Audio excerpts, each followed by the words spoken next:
तीनों महिलाएं सोने की ईंटों को रोंग हुआ सिटी में ये तिंग द्वारा बनाए गए खास सांचों में रखा। इसके बाद उन्होंने पिघला हुआ सोना उन सांचों में डाला। जब सोना ठंडा हुआ तो वो छोटे छोटे सुनहरे गोलों में बदल गया। सुरक्षा से बचने के लिए उन्होंने उन गोलों पर सावधानी से निशान उकेरे, फिर उन्हें सुखाकर एक पैकिंग पेपर में लपेटा गया ताकि वो आम चॉकलेट जैसी लगे। बाद में इन चॉकलेट्स को सलीके से सूटकेस में रखकर वे ऐसे रवाना हो गईं जैसे कुछ हुआ ही न हो। क्योंकि वो तीनों महिलाएं काफी समय से हवाई जहाज पर काम कर रही थीं, इसलिए सुरक्षा अधिकारियों ने कोई खास जांच नहीं की। जल्द ही उन्होंने बिना किसी शक के सारा सोना प्लेन पर चढ़ा दिया। उन्हें लगा कि उनकी चालाकी पूरी तरह से कामयाब हो गई है। लेकिन जब वो एक और शहर पहुंची तो देखा कि एक सिक्योरिटी गार्ड उन्हें बहुत ध्यान से देख रहा है। उनमें से एक महिला घबरा गई, लेकिन सौभाग्य से गार्ड को कोई शक नहीं हुआ। वे तय की गई जगह पर पहुंच गईं। खरीदार ने सोने की उच्च क्वालिटी और शुद्धता देखकर खुशी खुशी 3 मिलियन युआन दे दिए। ये सब देखकर तीनों महिलाएं बहुत खुश हुईं और उन्होंने सोचा कि इस तरीके को दोबारा अपनाया जाए। लेकिन इस बार जब वे एयरपोर्ट की सुरक्षा जांच से गुजर रही थीं, तो एक गार्ड ने अचानक उनके सामान की जांच के लिए रोक लिया। ये सुनते ही सभी के होश उड़ गए।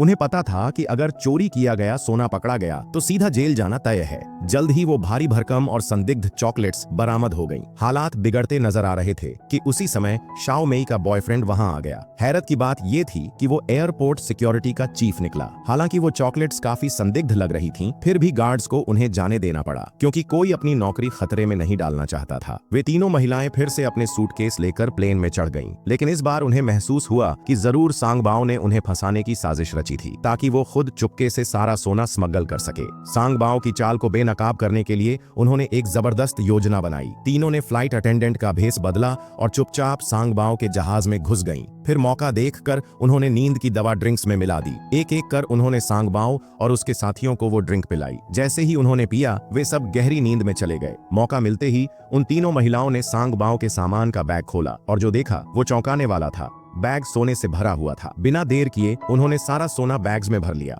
जब सांगबाओ नींद से जागा तो उसने खुद को बंधा हुआ पाया। अब तक वो कुछ समझ भी नहीं पाया था कि सिक्योरिटी का बड़ा दस्ता वहां पहुंच गया। शाओ मेई ने जानबूझकर कुछ सोने की ईंटें जहाज में ही छोड़ दी थीं, ताकि सबूत के तौर पर इस्तेमाल हो सके। सांगबाओ रंगे हाथों पकड़ा गया और तुरंत गिरफ्तार कर लिया गया। उसे कानून का सख्त सामना करना पड़ा। उधर शाओ मेई और उसकी टीम, जो अब सारा सोना अपने बैग्स में भर चुकी थी, एक विदेशी देश की ओर निकल गई ताकि एक नई जिंदगी शुरू कर सकें।